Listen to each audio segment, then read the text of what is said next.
que tu es sorti des forces et des forteresses, de la tyrannie, de l'emprise des hommes forts, ta vie, il ne s'agit plus de toi. Ton moi, mon, mes, mi, ma, mais, c'est fini. Non, non, non, c'est fini. Maintenant, tu vis pour celui qui est ressuscité d'entre les morts. C'est fini, c'est mort. Maintenant, c'est Christ, Christ, Christ, Christ, Christ. Si jamais en sortant des forces, tu te dis, ah, Dieu m'a guéri, Dieu m'a sauvé, Dieu m'a béni, j'ai trouvé de l'emploi, et puis tu continues encore avec moi. Dès que tu penses moi, ça veut dire que c'est la forteresse de l'égoïsme.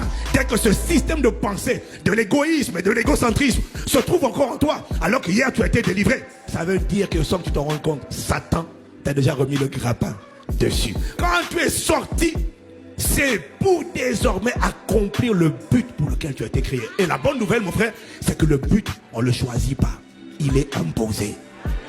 Maintenant, tu vas rentrer dans la volonté du Père. C'est-à-dire, pourquoi est-ce que Dieu t'a suscité? Pourquoi est-ce qu'il a fait de toi une personne taillée sur mesure? Pourquoi es-tu la combinaison de 5 éléments qui font de toi une personne unique? Pourquoi est-ce que tu es exactement comme tu es? Tu es toi et il n'y a personne qui est comme toi. Pourquoi? Parce que Dieu a fait toutes choses pour un but. Tu es la combinaison de dons spirituels, de talents naturels, de personnalité, de la combinaison de battements de cœur et d'expériences qui font de toi une personne unique.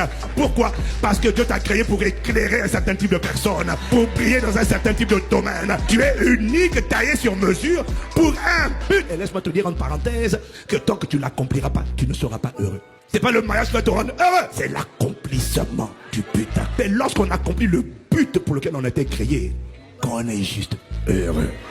On se sent utile, on se sent déployé, on sent qu'on est en train d'écrire une histoire et il y a une lumière à l'intérieur qui est en train de briller. Plus j'ai accompli le but, plus je sens que je suis en train de briller. Quels que soient les coups que je prends de la vie, le but, c'est de manifester des bonnes œuvres que Dieu a préparées d'avance pour nous, afin que nous les pratiquions. Il nous a fait sortir pour nous faire entrer. Et si tu as fait sortir, si tu es né de nouveau et que ton aspiration, ce n'est pas de sortir des forces pour pouvoir entrer dans le but pour lequel j'ai été créé. Il n'est pas venu pour faire bouger ta bouche.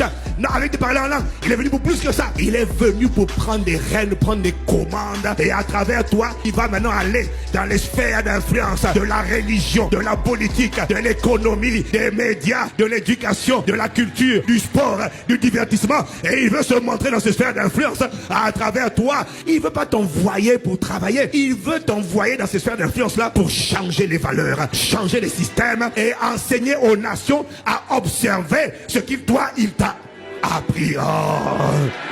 Je n'ai pas entendu ton amen. Quand il te remplit et te conduit, la troisième chose qu'il fait, c'est qu'il fait Robocop, Iron Man. Il t'équipe. Il dit, je t'équipe en plus des dons naturels, des capacités naturelles, des talents naturels que tu avais déjà. Je t'équipe maintenant de capacités surnaturelles que le monde ne connaît pas. Je t'équipe d'options d'Esprit Saint et de sagesse et de puissance. Ça veut dire qu'il y a des domaines, quand tu auras besoin de puissance, je vais manifester la puissance à travers toi. Quand tu auras besoin de réprimer Satan, je vais le réprimer à travers ta bouche. Mais dans la sphère où tu vas, tu n'auras pas besoin que de puissance. Tu auras besoin de l'intelligence. Tu auras besoin de la sagesse. Tu auras besoin de la créativité. Tu auras besoin de la révélation des choses cachées. Tu auras besoin de connaître des formules comme Joseph. Comment on fait pour doubler quelqu'un qui veut me doubler? Comment on fait? Je vais te révéler des choses cachées que tu ne connais pas. Il va t'équiper dans cette décennie. Il va faire de toi un sujet d'étonnement. Il va te préparer à faire des miracles, à devenir un prodige et un signe dans ton époque. Il va t'équiper d'une sagesse que les gens disent, comment tu sais? Il y a trop d'économistes qui ne voient rien. Il va faire de toi un type d'économiste qui va savoir comment anticiper les 14 années à venir et comment maintenir le pays, comment maintenir la région, comment maintenir le pays dans la prospérité malgré la famine. C'est l'esprit de domination. Il va t'équiper pour la conquête. On ne met pas une tenue militaire pour rester à la maison. Le Saint-Esprit n'est pas venu pour que tu passes ton temps devant ta télévision. Il est venu pour faire de toi un soldat. Il est venu pour faire de toi un guerrier. Il est venu pour faire de toi un conquérant. Il t'a sorti des forces. C'est pas pour te rester pour te garder à la maison. Il t'a sorti des forces pour faire de toi maintenant son messager, son témoin, son représentant. Je n'ai pas entendu toi, amen. Acclame, acclame, acclame si tu me suis. Acclame, acclame, acclame, acclame.